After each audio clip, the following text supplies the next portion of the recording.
৫ লাখ সরকারি কর্মচারী নিয়োগের সিদ্ধান্ত প্রধানমন্ত্রীর। খেলাধুলা ও আইসিটি উন্নয়নে একাধিক উদ্যোগের আশ্বাস। মধ্যপ্রাচ্যের উত্তেজনায় জ্বালানি তেলের দাম বাড়তে পারে জানিয়েছেন প্রধানমন্ত্রীর উপদেষ্টা। পরিস্থিতি দীর্ঘ হলে ভর্তুকি ধরে রাখা কঠিন। প্রাথমিক বৃত্তি পরীক্ষা নীতিমালায় বড় পরিবর্তনের পরিকল্পনা সরকারের, বলেছেন ববি হাজ্জাজ।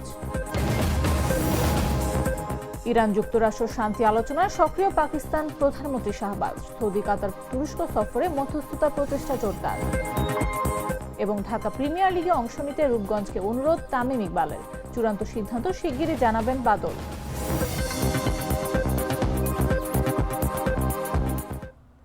দুপুর ৩টা নিউজে সবাইকে আমন্ত্রণ। সাথে আছে আমি নাফিস আব্দুল্লাহ। বদলে ফেলেছি, এবার আপনিও বদলে ফেলুন। একবার প্রাণ গুঁড়া মশলা ব্যবহার করেই দেখুন। প্রধানমন্ত্রী তারেক রহমান বলেছেন, সরকার ৫ লাখ সরকারি কর্মচারী নিয়োগের সিদ্ধান্ত গ্রহণ করেছে। তার মধ্যে শুধু জনপ্রশাসন মন্ত্রণালয় এবং অধীন দপ্তর ও সংস্থাগুলোকে শূন্য পদের বিপরীতে ২,৮৭৯ জন লোক নিয়োগের কার্যক্রম চলমান। বুধবার জাতীয় সংসদের প্রথম অধিবেশনে ১৪তম দিনের প্রশ্নোত্তরে লিখিত জবাবে তিনি একথা বলেন। প্রধানমন্ত্রী বলেন, সারা দেশের শহর ও গ্রাম অঞ্চলে খেলার মাঠ নির্ধারণ ও অবকাঠামো উন্নয়নে কর্মকৌশল নির্ধারণে কেন্দ্রীয় পর্যায়ে গঠিত কমিটি কাজ করছে। প্রতিটি ইউনিয়ন ও উপজেলায় যথাক্রমে ৮ বিঘা ও ১০ বিঘা করে উন্মুক্ত খেলার মাঠ তৈরির পরিকল্পনা রয়েছে। হাইটেক অথবা সফটওয়্যার পার্ক ও আইসিটি সেন্টার সমূহ কার্যকরভাবে পরিচালনার জন্য এবং বাংলাদেশে পেপালের কার্যক্রম আরম্ভে কার্যকর উদ্যোগ গ্রহণে একটি কমিটি গঠন করা হয়েছে। তিনি বলেন, নির্বাচনী ইশতেহারকে প্রাধান্য দিয়ে বেতন কাঠামোর আওতায় জাতীয় ক্রীড়াবিদদের জন্য ক্রীড়া ভাতা চালু করা হয়েছে। প্রাথমিকভাবে ৫০০ জন ক্রীড়াবিদকে এই ভাতার আওতায় আনার পরিকল্পনা নেওয়া হয়েছে, যার মধ্যে প্রথম ধাপে ১২৯ জন ক্রীড়াবিদকে ভাতা দেওয়া হয়েছে।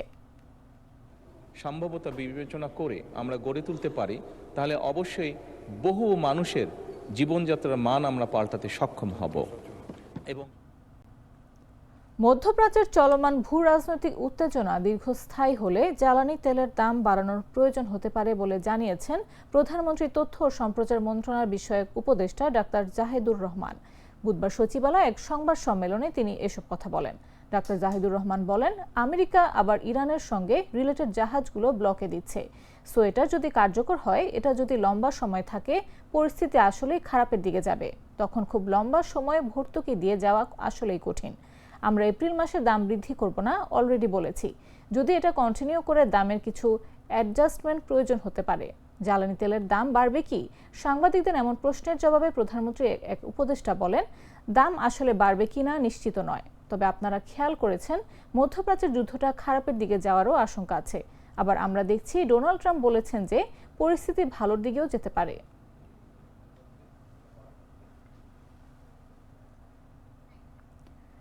শিক্ষার্থীদের উৎসাহিত করতে আগামী প্রাথমিক বৃত্তি পরীক্ষার নীতিমালায় পরিবর্তন আনার পরিকল্পনা করছে সরকার। বুধবার রাজধানীর মতিঝিল সরকারি প্রাথমিক বিদ্যালয় পরীক্ষা কেন্দ্র পরিদর্শন শেষে একথা জানান প্রাথমিক ও গণশিক্ষা প্রতিমন্ত্রী ববি হাজ্জাজ। প্রতিমন্ত্রী বলেন, বৃত্তি নীতিমালা নতুন করে পর্যালোচনা করা হবে। বৃত্তির অর্থের পরিমাণ কত হবে, কিভাবে তা প্রদান করা হবে, কত সংখ্যক শিক্ষার্থী বৃত্তি পাবে এবং বেসরকারি বিশ্ববিদ্যালয়ের শিক্ষার্থীদের জন্য কত সংখ্যক বৃত্তি বরাদ্দ থাকবে, এসব বিষয় পুনর্নির্ধারণ করা হচ্ছে। ববি হাজ্জাজ আরও বলেন, কিভাবে শিক্ষার্থীদের আরও বেশি উৎসাহিত করা যায় সেই বিষয়েও সরকার গুরুত্ব দিচ্ছে। পাশাপাশি ভবিষ্যতে বৃত্তি পরীক্ষা আরও সুন্দর, সুশৃঙ্খল ও কার্যকরভাবে আয়োজনের পরিকল্পনা রয়েছে। একই সঙ্গে শিক্ষার্থীদের অভিভাবকদের চাহিদা ও মতামতকেও গুরুত্ব দেওয়া হবে বলে জানান তিনি। আগামী পরীক্ষা হবার আগে আমরা নীতিমালায় বেশ কিছু চেঞ্জেস আনতে ইচ্ছুক, যেমন স্কলারশিপের অ্যামাউন্ট, মানে কতখানি তারা পাবেন, কিভাবে পাবেন, কত সংখ্যক শিক্ষার্থী পাবেন, পাবলিক তো সবাই পাবেন, প্রাইভেটে কত পার্সেন্টেজ পাবেন, এই সব কিছু নিয়ে আবার নতুন করে আমরা হিসাব নিকাশ করতে চাই। এমনভাবে করতে চাই যেন আরও বেশি উৎসাহিত সকল পর্যায়ে শিক্ষার্থীদের এবং গার্ডিয়ানদের করা যায়। তো সেই জায়গা থেকে এই পরীক্ষাটা সুন্দরভাবে যাচ্ছে। আগামী দিনগুলোতে আরও বড়োভাবে, আরও সুন্দরভাবে আমরা করতে ইচ্ছুক।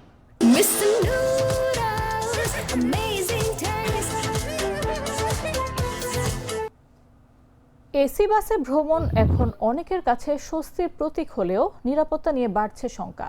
সাম্প্রতিক একটি ঘটনায় দরজা বিকল হওয়ার ঘটনায় ঝালকাঠিতে তরমুজের বাম্পার ফলনের আভাস থাকলেও স্বস্তিতে নেই কৃষকরা। মৌসুমের শুরুতে সার ও কীটনাশকের সংকট, পরে ঝড় বৃষ্টির ক্ষতি, সব মিলিয়ে চাষাবাদে পড়েছে ধাক্কা।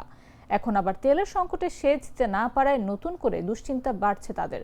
কৃষি বিভাগ বলছে, উৎপাদনের লক্ষ্যমাত্রা ভালো হলেও শেষ পর্যন্ত লাভ নির্ভর করছে এই সংকট কাটিয়ে ওঠার উপর। বিস্তারিত জাগো ডেস্ক রিপোর্টে। গত কয়েক বছরে ঝালকাঠিতে তরমুজ চাষ দ্রুত জনপ্রিয় হয়ে উঠেছে। লাভজনক হওয়ায় রাজাপুর, নলছিটি ও সদর উপজেলার চরাঞ্চলের অধিকাংশ কৃষকই এবার উৎসাহ নিয়ে আবাদে নেমেছিলেন। কিন্তু মৌসুমের শুরুতেই দেখা দেয় সংকট। প্রয়োজনীয় সার ও কীটনাশক সময় মতো না পাওয়ায় গাছের বৃদ্ধি ব্যাহত হয়। এরপর ঝড় বৃষ্টির আঘাতে ক্ষতিগ্রস্ত হয় ক্ষেত, ফলে স্বাভাবিক সময়ের তুলনায় দেরিতে আসে ফলন। তবুও দিনরাত পরিশ্রম করে পরিস্থিতি কিছুটা সামাল দেন কৃষকরা। কিন্তু নতুন করে দেখা দেয় আরেক সংকট, সেচ। চৈত্রের তীব্র খরতাপে তেলের সংকটের কারণে ঠিকমতো সেচ দিতে পারছেন না অনেকেই। ফলে ক্ষেত জুড়ে তরমুজ ধরলেও সেই ফলন নিয়ে স্বস্তিতে নেই চাষিরা। লক্ষাধিক টাকা বিনিয়োগ করে যে লাভের স্বপ্ন দেখেছিলেন তা এখন অনেকের কাছেই দুঃস্বপ্নে পরিণত হচ্ছে। 15 লাখ টাকা খরচা গেছে আমাকে, আরো সামনে 5 লাখ টাকা খরচা গেছে। এখন এই 5 লাখ টাকা আর ওই 15 লাখ টাকা খরচা করে আমার ওই টাকাটা ওডে কি এটা সন্দেহ। তরমুজ সেরকম একটা দেন না হয়নি, গাছ মারা গেছে। হ্যাঁ, কিন্তু সময় মতন আমরা তরমুজ, এই বন্যার কারণে আমাকে এই তরমুজ ইয়ে করতে হয়েছে। কিন্তু বন্যা না হলে কিন্তু আমাকে তরমুজ এখানেও এটা হইতে না। কিন্তু সার ওষুধ ঠিকও ধরে দিয়েছি, কিন্তু কামাই দিয়েছি। বন্যার কারণে বাড়ির চড়ে বৃষ্টিতে সবকিছু ধ্বংস হয়ে গেছে। আবহাওয়ার অবস্থা বেশি ভালো না, বুঝলেন, কারণ ফলের কারণ ভাইরাস হইয়া সব নষ্ট হয়ে গেছে কিছু কিছু গাছ। এখন আছি তো মনে করেন খুব কষ্টে, বেশি একটা ভালো নাই। দিনখান বাজার পাতি কম, হাবটা তরমুজ এখন যে তরমুজ আমরা যা হয়েছি, এখন আল্লাহ মাহবুদি জানে হয়তো চায় আল্লাহ চাইবে, এছাড়া কোনো শক্তি আমার ঘরে নাই। বন্যার কারণে গাছ পিড়েছে, পিডানের কারণে গাছের আমার ক্ষতি হয়েছে। এখন পর্যন্ত মাল বেচতে পারি নাই, আর বেচার মতো হয়ও নাই। সাইজ হইতে আরো 15 দিন সময় লাগবে, 10-15 দিন সময় লাগবে। জেলা কৃষি সম্প্রসারণ অধিদপ্তরের উপপরিচালক মোহাম্মদ আব্দুল্লাহ আল মামুন জানান, ঝালকাঠিতে প্রতি বছরই তরমুজের আবাদ বাড়ছে। গেল বছরের তুলনায় এবছরও প্রায় 5 হেক্টর বেশি জমিতে চাষ হয়েছে। এখানে আসলে অল্প বিনিয়োগে বেশি পরিমাণ লাভ পেয়ে থাকে এবং একটা নির্দিষ্ট সময় তরমুজের বেশ ভালো মূল্য পায় কৃষকরা। আমরা কৃষি সম্প্রসারণ অধিদপ্তরের পক্ষ থেকে তাদেরকে বিভিন্ন সময়ে তরমুজ চাষের জন্য যে কারিগরি পরামর্শ এগুলো দিয়ে যাচ্ছি এবং ভবিষ্যতে তরমুজের প্রসেসিং করে আমরা যেন আরো উন্নত মানের বিভিন্ন খাদ্য উপাদান তৈরি করতে পারি, সেজন্য আমরা তাদেরকে পরামর্শ দিয়ে যাচ্ছি। কৃষি বিভাগের তথ্য অনুযায়ী চলতি মৌসুমে ঝালকাঠিতে 127 হেক্টর জমিতে তরমুজ চাষ হয়েছে। সম্ভাব্য উৎপাদন প্রায় 2040 মেট্রিক টন, যার বাজার মূল্য 25 থেকে 30 কোটি টাকা। তবে প্রকৃত লাভের হিসাব এখন নির্ভর করছে শেষ পর্যন্ত কৃষকরা পানি আর খরচের এই লড়াই কতটা জয় করতে পারেন তার উপর। নিউজ ডেস্ক, জাগো নিউজ।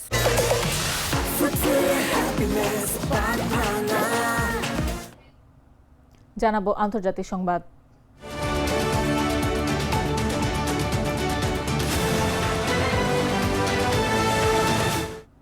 যুক্তরাষ্ট্র ইরান শান্তি আলোচনায় মধ্যস্থতা জোরদারে সক্রিয় ভূমিকা নিচ্ছেন পাকিস্তানের প্রধানমন্ত্রী শাহবাজ শরীফ। এই উদ্যোগের অংশ হিসেবে তিনি 4 দিনের কূটনৈতিক সফরে সৌদি আরব, কাতার ও তুরস্কে যাচ্ছেন। পাকিস্তানের পররাষ্ট্র মন্ত্রণালয়ের বরাতে জানা গেছে, সফরটি বুধবার থেকে শনিবার পর্যন্ত চলবে। সৌদি আরব ও কাতারে তার বৈঠকগুলো হবে দ্বিপাক্ষিক প্রেক্ষাপটে। তুরস্কের প্রেসিডেন্ট রিসেপ তাইয়েপ এরদোয়ান সহ শীর্ষ নেতাদের সঙ্গে আলোচনা হবে আন্তালিয়া ডিপ্লোমেসি ফোরামের পার্শ্ব বৈঠকে। এদিকে পাকিস্তানের প্রেসিডেন্ট আসিফ আলী জোরদারি জানিয়েছেন, প্রধানমন্ত্রী তাকে মধ্যস্থতা উদ্যোগ ও শান্তি প্রক্রিয়া এগিয়ে নেওয়ার বিষয়ে অবহিত করেছেন। তিনি যুক্তরাষ্ট্র, ইরান সহ প্রধান শক্তিগুলোর সঙ্গে যোগাযোগ বজায় রাখার আহ্বান জানান। অন্যদিকে 2 সপ্তাহের যুদ্ধবিরতির মধ্যে এই কূটনৈতিক তৎপরতা চলছে, যা 22 এপ্রিল পর্যন্ত কার্যকর থাকবে। আন্তর্জাতিক মহলে এই উদ্যোগে ইতিবাচক সাড়া মিলছে বলে জানিয়েছে বিভিন্ন সূত্র। মার্কিন প্রেসিডেন্ট ডোনাল্ড ট্রাম্পও বলেছেন, আগামী 2 দিনের মধ্যে আলোচনার নতুন দফা শুরু হতে পারে।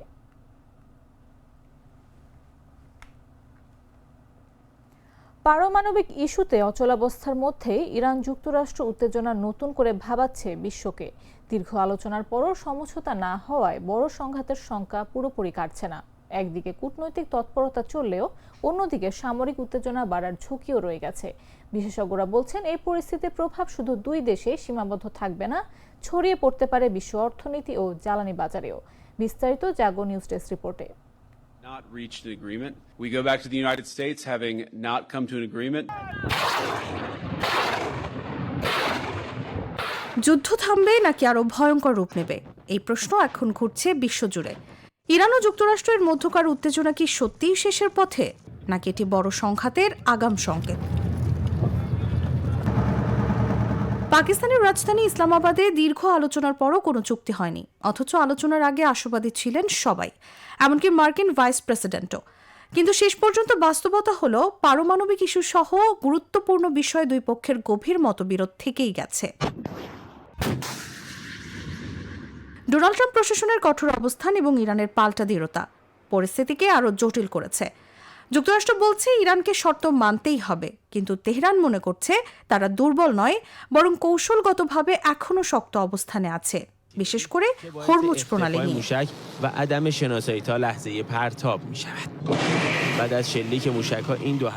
তাহলে সামনে কি? দুটি পথ খোলা। এক, আরও কূটনৈতিক আলোচনা। দুই, আবারও সংঘাতের উত্তাপ বৃদ্ধি। বিশেষজ্ঞরা বলছেন আশা পুরোপুরি শেষ হয়নি, কারণ আনুষ্ঠানিক আলোচনা ভেস্তে গেলেও ব্যাক চ্যানেল যোগাযোগ এখনও চালু রয়েছে। তবে একই সঙ্গে ঝুঁকিও বাড়ছে, যে কোনো সময় নতুন করে সামরিক পদক্ষেপ পরিস্থিতিকে বিস্ফোরণমুখী করে তুলতে পারে। সবচেয়ে গুরুত্বপূর্ণ বিষয় হলো এই সংঘাত শুধু দুই দেশের মধ্যে সীমাবদ্ধ নয়, এটি বিশ্ব অর্থনীতি, জ্বালানি বাজার এবং রাজনৈতিক স্থিতিশীলতার উপর সরাসরি প্রভাব ফেলতে পারে। শেষ প্রশ্নটা তাই থেকেই যায়, এটি কি কূটনীতির শেষ লড়াই নাকি বড় যুদ্ধের শুরু?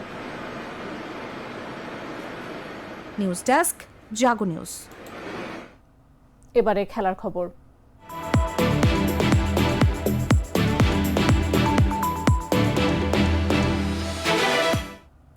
ঢাকা প্রিমিয়ার লিগের আসন্ন আসরের দলবদল আগামী 18-19 এপ্রিল অনুষ্ঠিত হতে যাচ্ছে। বাংলাদেশ ক্রিকেট বোর্ড জানিয়েছে এবারের লিগে অংশ নিচ্ছে 12টি দল। তবে দীর্ঘদিন ধরে গুঞ্জন চলছে লিজেন্ডস অফ রূপগঞ্জ ও ব্রাদার্স ইউনিয়ন এবার লিগে অংশ নাও নিতে পারে। এদিকে বিসিবির অ্যাডহক কমিটির সভাপতি তামিম ইকবাল লিগে অংশ নিতে লিজেন্ডস অফ রূপগঞ্জের চেয়ারম্যান লুৎফুর রহমান বাদলকে অনুরোধ করেছেন। বিষয়টি নিশ্চিত করে বাদল বলেন তিনি এখনও চূড়ান্ত সিদ্ধান্ত নেননি এবং আলোচনার পর সিদ্ধান্ত জানাবেন। তিনি আরও জানান, গত 13 এপ্রিল তামিম ইকবাল তাকে ফোন করে লিগে অংশ নেওয়ার অনুরোধ করেছেন। সে অনুরোধ বিবেচনায় নিয়েই তিনি পরবর্তী সিদ্ধান্ত নেবেন বলে জানান। এর আগে নির্বাচনী অনিয়মের অভিযোগে টানা 6 মাস ঘরোয়া ক্রিকেট বয়কট করে ঢাকার 39টি ক্লাব। পরবর্তীতে জাতীয় ক্রীড়া পরিষদ বুলবুলের বোর্ড ভেঙে দেয়। এরপর থেকেই ঘরোয়া ক্রিকেট পুনরায় মাঠে ফেরাতে সক্রিয় হয়েছে অ্যাডহক কমিটি।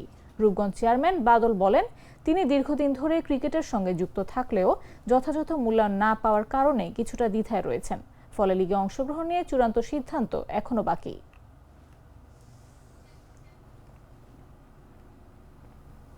সংবাদ শেষ করার আগে শিরোনামগুলো জানিয়ে দিচ্ছি আরো একবার। 5 লাখ সরকারি কর্মচারী নিয়োগের সিদ্ধান্ত প্রধানমন্ত্রীর। খেলাধুলা ও আইসিটি উন্নয়নে একাধিক উদ্যোগের আশ্বাস। মধ্যপ্রাচ্যের উত্তেজনায় জ্বালানি তেলের দাম বাড়তে পারে জানিয়েছেন প্রধানমন্ত্রীর উপদেষ্টা। পরিস্থিতি দীর্ঘ হলে ভর্তুকি ধরে রাখা কঠিন। প্রাথমিক বৃত্তি পরীক্ষা নীতিমালায় বড় পরিবর্তনের পরিকল্পনা সরকারের বলেছেন ববি হাজ্জাজ। ইরান যুক্তরাষ্ট্র শান্তি আলোচনায় সক্রিয় পাকিস্তান। প্রধানমন্ত্রী শাহবাজ। সৌদি, কাতার, তুরস্ক সফরে মধ্যস্থতার প্রচেষ্টা জোরদার। এবং ঢাকা প্রিমিয়ার লিগে অংশ নিতে রূপগঞ্জকে অনুরোধ তামিম ইকবালের। চূড়ান্ত সিদ্ধান্ত শিগগিরই জানাবেন বাদল।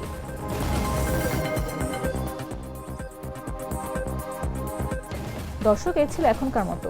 এরপর দেখবেন বিকেল 5টা নিউজ। প্রতি মুহূর্তে সর্বশেষ খবর পেতে ভিজিট করুন jagonews24.com। ফলো করুন আমাদের ভেরিফাইড ফেসবুক পেজ এবং সাবস্ক্রাইব করুন জাগো নিউজের ইউটিউব চ্যানেল। এতক্ষণ সাথে থাকার জন্য ধন্যবাদ সবাইকে।